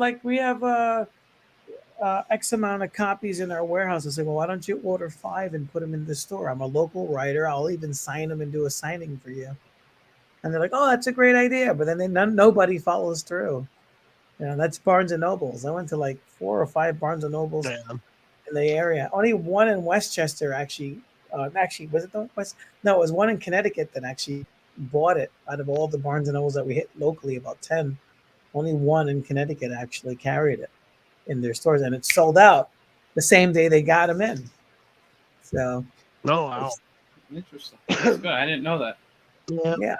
So it's just like when you're dealing with corporations like that, it's it's a little hinky because they got their planograms and everything is already set by corporate as to what's going to be on there. So I know, here locally, I actually had a consignment deal with I don't know, a Hastings. I don't think Hastings was anything out there on the East Coast, but I think it was kind of like a Tower Records-ish type thing. They got the books, movies, comic books, music, all that type of stuff. And I had the consignment deal with the one here, and actually ended up selling for what it was pretty good, maybe about 30 copies or so, and did a signing there. And they were really good to work with. Unfortunately, they ended up going out of business as a chain, but. Yeah, it's kind of one of those deals where just corporations, it's real hit or miss. It is. They have, all the stores have to look the same, right? It's like they all have to have the same book, the same promotions, what's on sale. So, yeah, I mean, even when you get on their website, it is a challenge. Just like you're in Diamond, you still have to call all these comic book stores locally because these publishers aren't going to help distribution in any way. They're not going to promote it, and neither does Diamond. They'll put your number in there in the ad or on a web thing, and then it's up to you to really push it. To comic books. Well, I mean, especially when you sit there and you look. Now, I don't know where they're at nowadays, but God, I mean, it was insane at one point in time when Diamond was putting out combined for DC and Marvel some 140, 150 titles.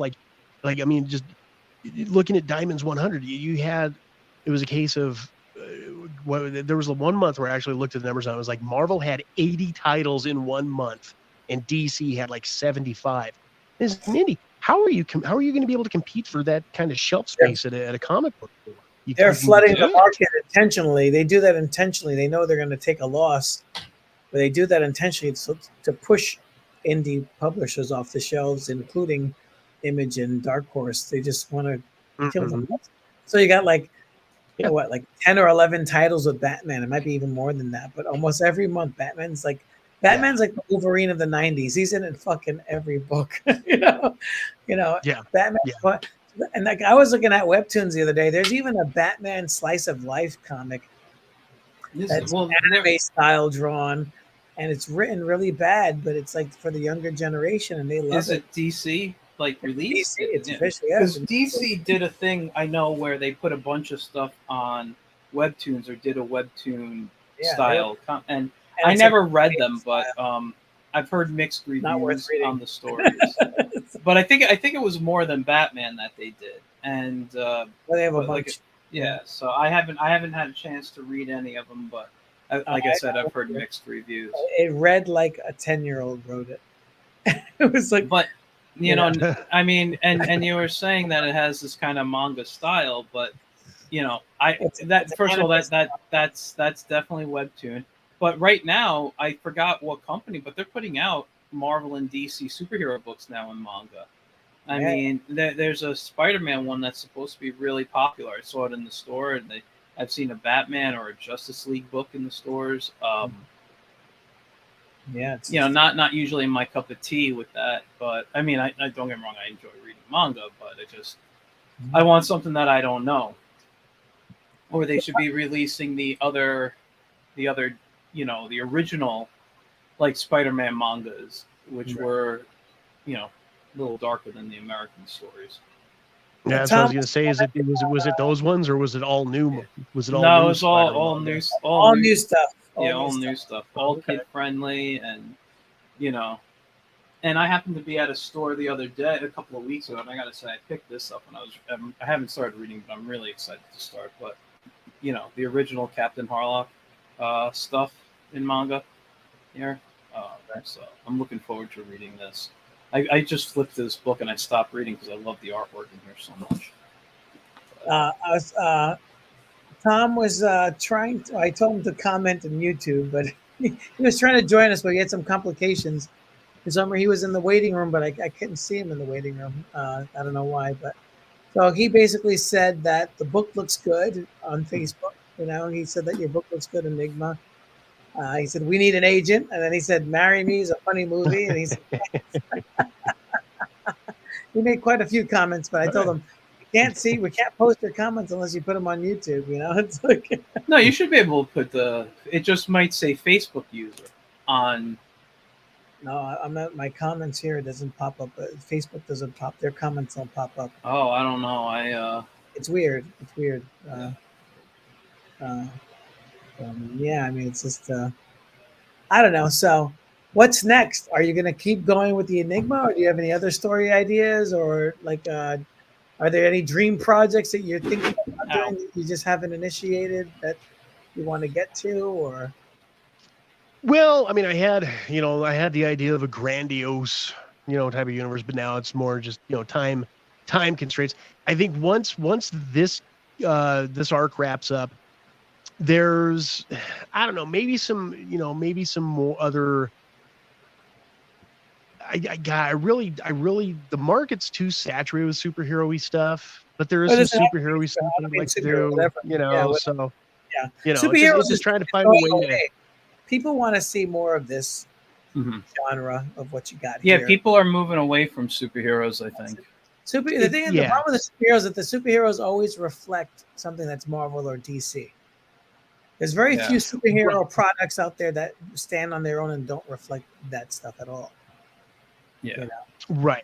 Or, it's either a parody of, like, I mean, no matter how great, like, Invincible was, the first thing everybody talks about, whether it was when they first read the comic X number of years ago, or when the Amazon deal first came out, it's like, oh my God, it's Superman and he kills the Justice League. And it's like, well, if you're just going to go parody off of that type of thing, no matter how good it is, that's how they're going to see that, as Omni-Man is his version of Superman type of It's deal. like Jonah Jameson.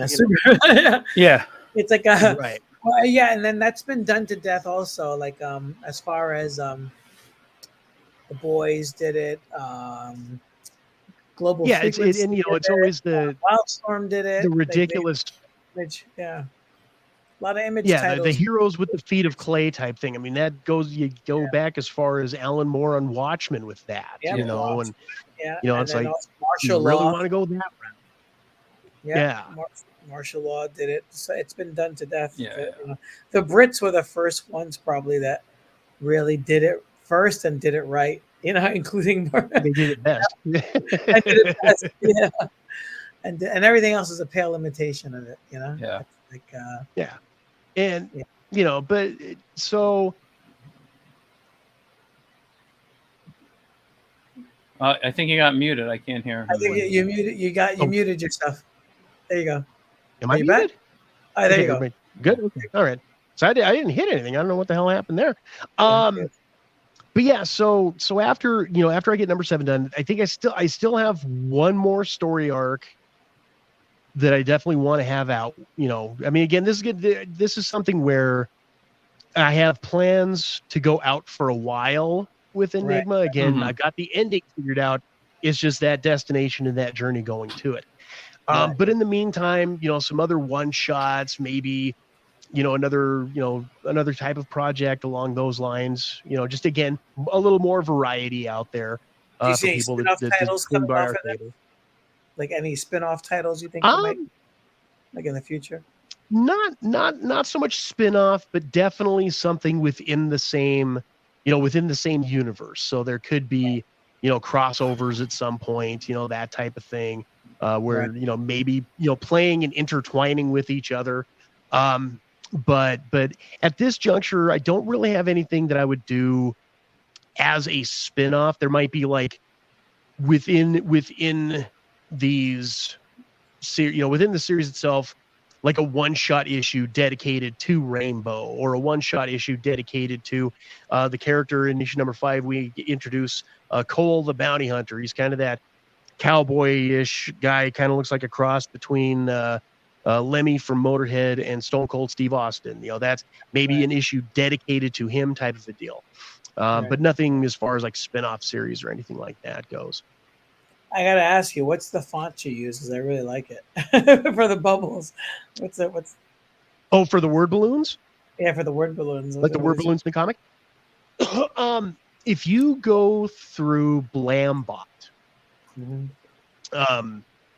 God, he's done and he's got a laundry list of titles that he's worked on and that type of stuff. I can't remember the guy's name off the top of my head, but if you go, I think it's blambot.org, Yeah, and I've he's been- got a whole bunch of them. And I use the Alter Ego font Alter for Ego. for the wood balloons I on couldn't here. put my finger on it, but yeah, I think I have that font. yeah. I couldn't put my finger on it, but I was like, I've seen it before and I like it. It looks great. Yeah, no, it's perfect. And you go through and you make sure the with the licensing agreement, he's totally fine with indie guys using it for their books and that type of stuff.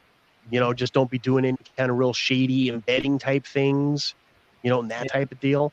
But when it comes to indie comics, he's a huge supporter. You just you pay, basically when you buy the font, you're paying for the license on it, so everything's all legal there. And I have no problem saying where I'm using that guy from. So for any of those budding letterers out there, comic guys.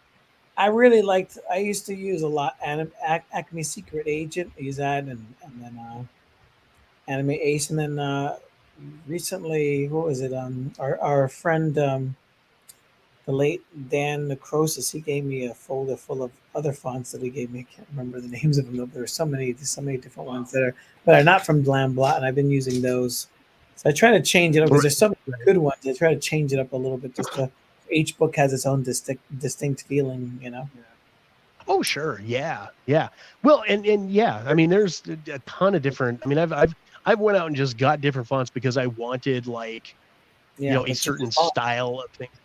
Yeah, I think Like if you really matches. like if your you're book. looking at the in those first 4 issues of in the first 4 issues of Enigma, when we're introduced to Minds Corp, that's the evil corporation, Minds Corp. You'll notice that font for their building is eerily similar to the Metal Gear Solid font, maybe Right. sort of. Right. Yeah, fantastic. It's good stuff. Well, any other questions, Mike, or No, I'm good. I mean, it sounds very interesting. It's a comic I definitely want to check out. Yeah. Um, We wanna like- support- Well, Ray, I say, that email. I say, if you want to go ahead and forward it over to Mike, by all means, go right ahead. Will do. And then along with those fonts from Dan too. I don't know if I got fonts from Dan. Yeah. Yeah, Dan Necrosis lettered everything. I mean, he passed away in 2020, but it's like he did what, Ninja Turtles, almost every book you could think of. He worked on a lot of. Dan was very well known as one of the best letterers in the industry for a very long time. The name sounds really familiar. He started his career in the 80s. He worked throughout the 90s. There was a book he co-created with his and friend of ours, Paul Castiglia, called Conservation Corps. Came out through Archie, and it was within the Archie cartoon Ninja Turtles universe. Okay. I mean, he's done a lot of stuff. He was doing he had a zombie coloring book before like all those adult coloring books were popular. Right. He worked for like every company though. Dan was an amazing an amazing guy. Literally every company. But he was a very, very talented letterer. Yeah. That was the thing he was probably best known for. And he did Bronx Heroes. He did the title for Bronx Heroes. Yes, he did the title for the Bronx Heroes. That was guy. I remember the conversation. Him while you guys were talking about the cover. This is the cover that let's put it in the frame. The cover that Pat Broderick did for the Brother Lone Star coming up. It's okay. Man. It's pretty neat. I can't wait to. Since we're name dropping, okay. So since you said Patrick, so the initial artist that I was so close to getting, he was right there. Mark Teixeira was who I was trying to. Yeah. Almost with. Yeah, Mark. Yeah. And because he's one of my top. He's one of my top 3 artists of all time. I had everything right down to the contract, and then everything just went flat. And I was like, "Son of a bitch!" I'm not surprised, but it's okay. I've been waiting 25 years for a cover from Mark. When I first started doing comics years ago, I was like, "Mark, do a cover." He's like, "Yeah." I'm still waiting. And then no. we were sharing a table. We were sharing a table last year at San Diego, so he's a crack up. Yeah. Okay. He's just one of those guys that just like when he's there, he's present, but it's about getting him there. Right. You got to get him there. Yeah, it's kind of the vibe that I got off of the deal. And I said, but hey, at the end of the day, everything worked out. Chinsky did a fantastic job on the covers, so I'll take it for what it is. Yeah, you never know, down the road, Yeah, exactly. I've been dying to get him to do a cover for me forever, like literally, like 20 years plus. So it's like, oh yeah, he had it down too. I mean, he was like, here's what he's going to charge, for fully penciled, fully inked with some spot colors. I'm like, he's even going to throw in spot colors on this too for this price. I'm not going to quote the price, but I was like, holy cow, this because he literally is one of my top 3 inspirational artists. I mean, I love the man's work. I always have. From I think the first book comics I got of his, and again, this is 1982 and 1983. So it was like the Power Lords toy line comic adaptation. It was like, one of those cheap knockoff toys, but it had 3 issues that were done by DC. And then he was doing Hex, where the cowboy from DC Comics, where they threw him into the Mad Max Road Warrior type future, so I had a couple issues of him, and that's where it first started. And then it built from there. So I've been a fan of his for just forever, literally forever. Yeah. Wow. Yeah, he's a great artist. Yeah, we were trying to get him to do something for Tom Siaka, who was trying to get in, but he had difficulty getting in. And I literally sat down with him. We're at a steakhouse. I was like, "Here's the paper." Oh, we were eating. He's sketching it out, and we got it. That's funny. We were just drinking, chatting. We were there for like 2 or 3 hours, just maybe longer than that. So we had a lot of drinks, and we were just he cranked it out. We were like, "Oh, great!" I mean, he's very fast. He's a traditionally skilled artist. I've seen him paint. You know, he's the only artist that I've ever seen that painted acrylic and oils together. Like, wow, what are you doing? It's like, but Oh, he's wow. doing it. You know, like, and it doesn't. You know, he knows his shit, and he's a really Yeah. good Yeah, artist. because Yeah, he was like originally, wasn't he like the New York School of Art or something? Like, I mean he graduated, you know, Yeah. full on from my understanding of the He situation. went to School of Visual Arts. Yeah. The same school I went to, but he's older than me. He's about 10 years older than me, so we went at different times. And he also took a lot of courses, painting courses at Art Students League, and he was an amazing painter. And he had some amazing Mhm. painting teachers. I mean, if you like his stuff, did you see the teachers that taught him? They're really like mind blowing too. At the Art Students Yeah. League, I remember bumping him. I was taking some drawing classes, and he was taking a painting class, and I was like, "What are you doing?" And I went upstairs and I saw like what everyone was doing. I was like, wow. It's like everybody was on that level. Like, wow, that's like intimidating. It's like, you know. So Yeah, exactly. he's really something. You know, there's a lot of times when I will see people like, whoops. Whoops. Now That's what happens when you smack. So there we go. Hey, we're back. Yeah. But yeah, no, just sometimes when you do like art walks or just even, you know, other conventions and that type of stuff, and you see some of the work that other people do, and I can, you know, and then I go back and I look at mine, I'm like, shit, am I even worthy doing this? You know, Right. but then, you know, God bless your hearts, you guys, you know, and then folks that buy the books and come running back saying, oh my God, what does the next issue come out? Then it's like, okay, you know, yeah, you've got like amazing stuff out there. Yeah. But I do have, you know, it's nice to know that even a simple little ham and egger like myself can find his little niche in there amongst like, Well, that's like the thing. guys There's who always just there. can There's draw circles around it. Yeah, there's always fans. There's always going to be someone who likes what you do. You know, not everybody's always looking for the big stuff. I do very cartoony work, and the reason I think I sometimes I actually have a hard time at shows because everybody's looking for superheroes and things, and here I am drawing funny, you know, cartoon characters. And Right. and I'll do original art of like, you know, superheroes just to help bring people into the table, but Mhm. like people will stop, and I get a lot more artists stopping at my table than other people, like than regular comic fans, because they're always impressed with that, with the type of work I do.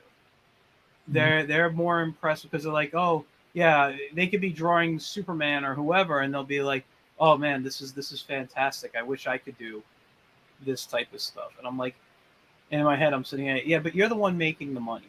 You know, you're the one who's signing. Like I could draw Superman, but I'm not going to get the gig drawing Superman. So the closest I've got to any actual character is this guy right here, and the cover's not my work, but I got to draw Zorro for 2 stories in this book, and that was a cool thing for me. So yeah. Yeah, I would love to draw a Zorro story. That sounds awesome. Okay, so here's a question for you guys. You know, you're both East Coast, right? You're both. Yeah. We're about 20 minutes from each other, actually. Oh, okay, okay. Because I know, like out here, you know, in kind of the western region of the country, with shows and everything, it seems like a lot of character fan art, whatever you want to call it, is on the decline of popularity. Like, not a lot of people aren't going for those. I mean, unless it's an established pro, a lot of people aren't going for those licensed character art so much anymore. And right now, it's really just anime seems to be flooding the market so much that nobody's really buying a lot of it.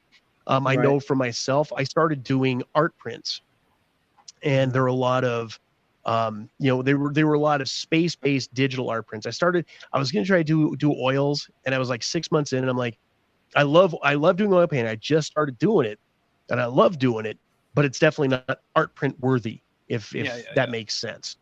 So I just went digital because I can get a piece done in like 30, 45 minutes, no big deal, crank them out, and then boom, we're going races. And that saved my ass.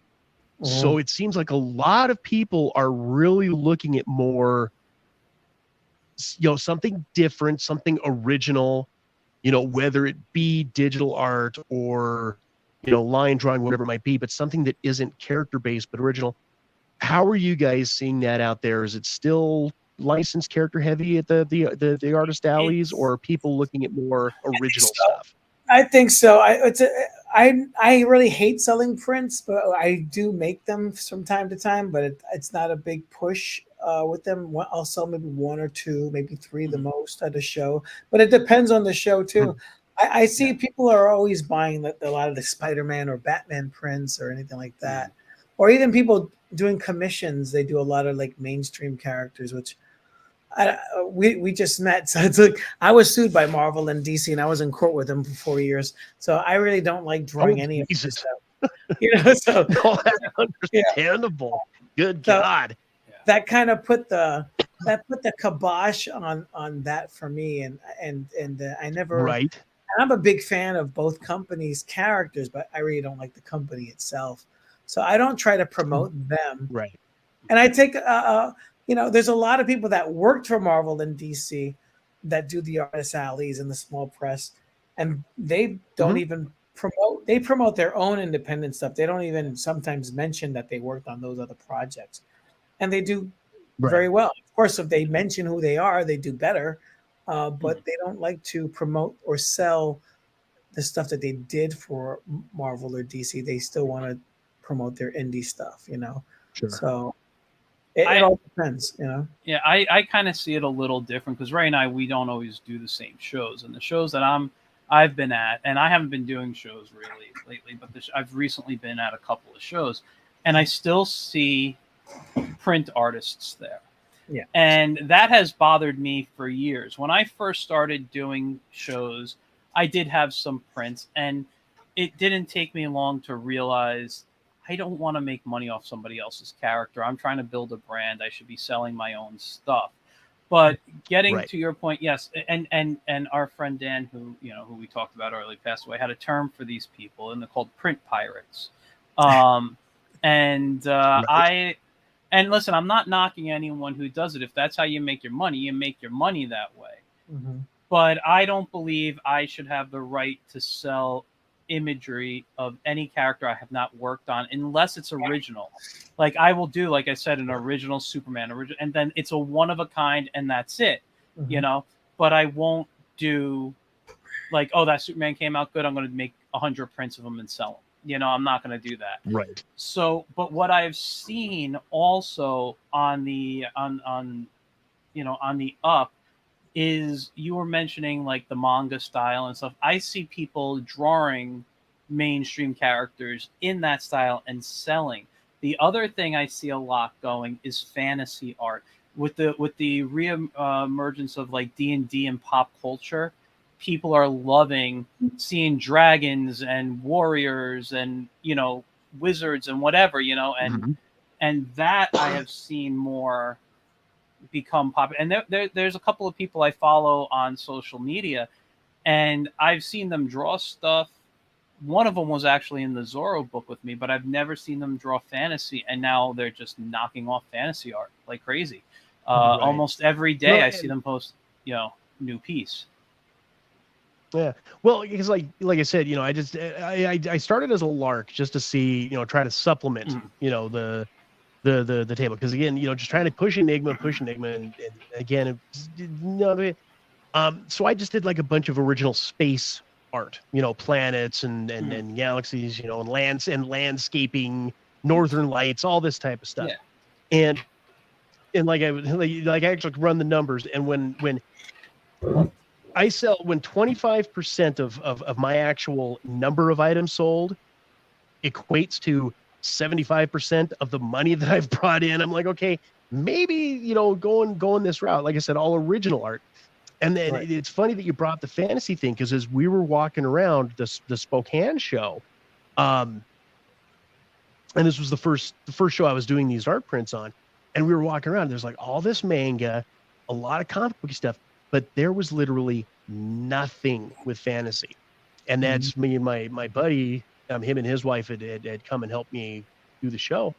And I look at him, I says, I got to get fantasy stuff going here because, well, again, we're talking, they had like live role playing stuff going on. There's nothing. I mean, go back, D&D, Game of Thrones, Lord of the Rings, all this stuff being massively popular. And there was little to no representation of that genre.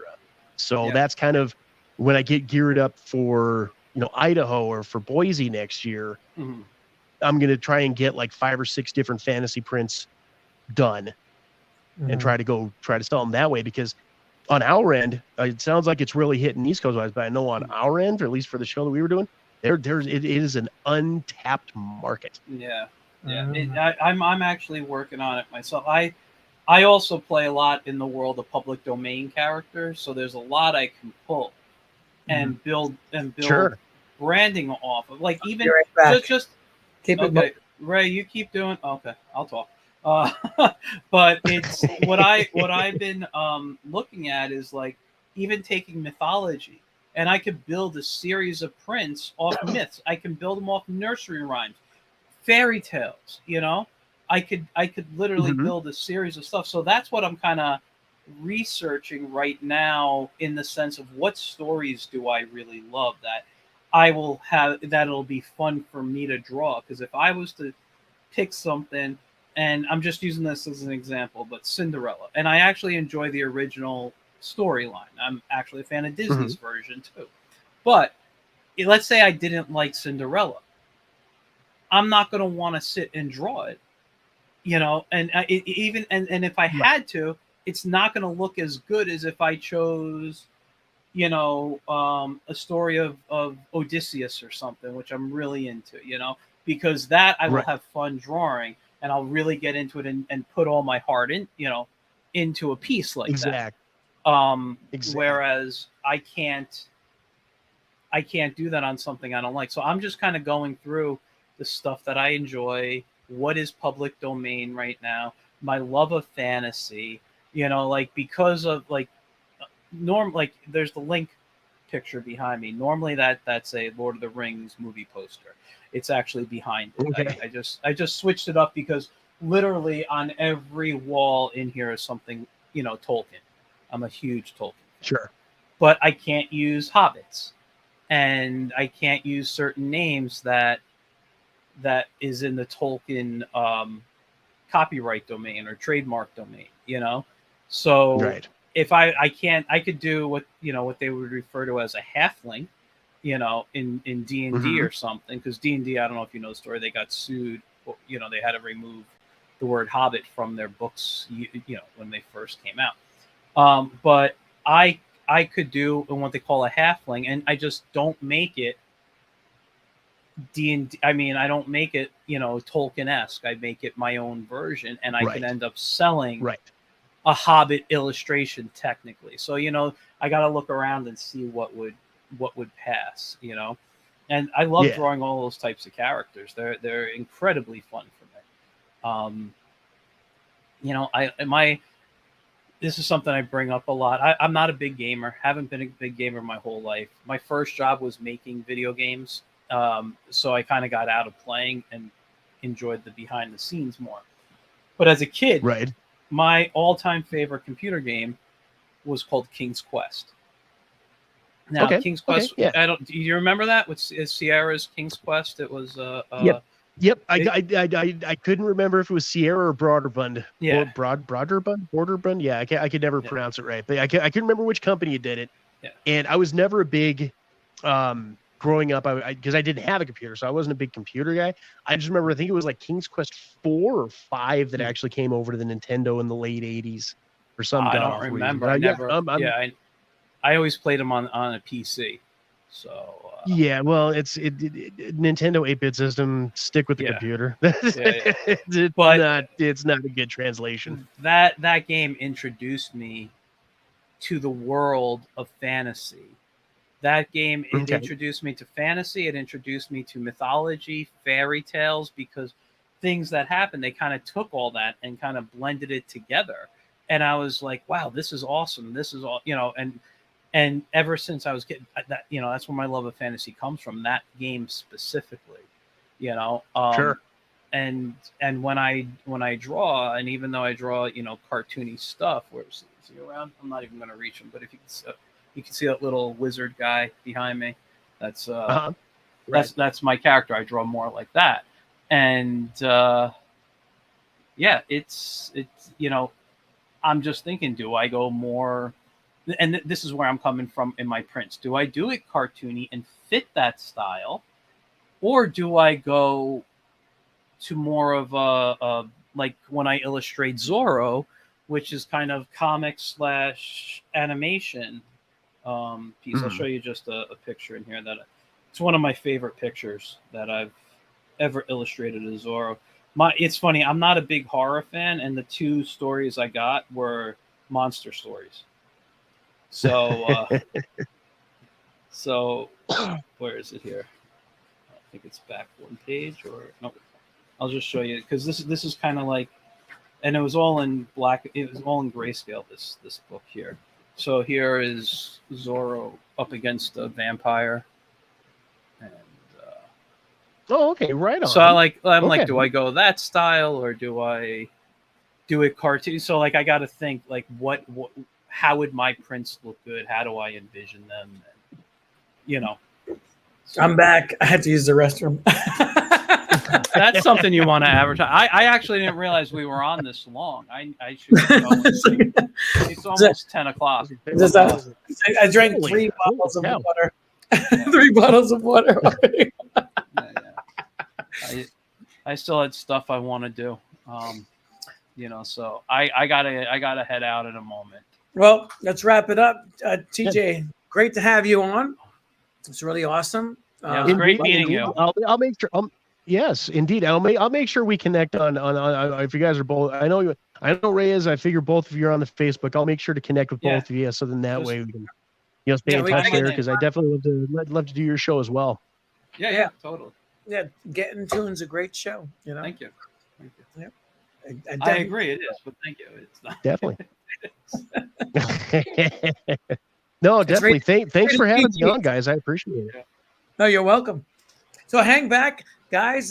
Thanks for coming in. It's another episode in the can, and take it easy. Let's wrap this up, and we're out.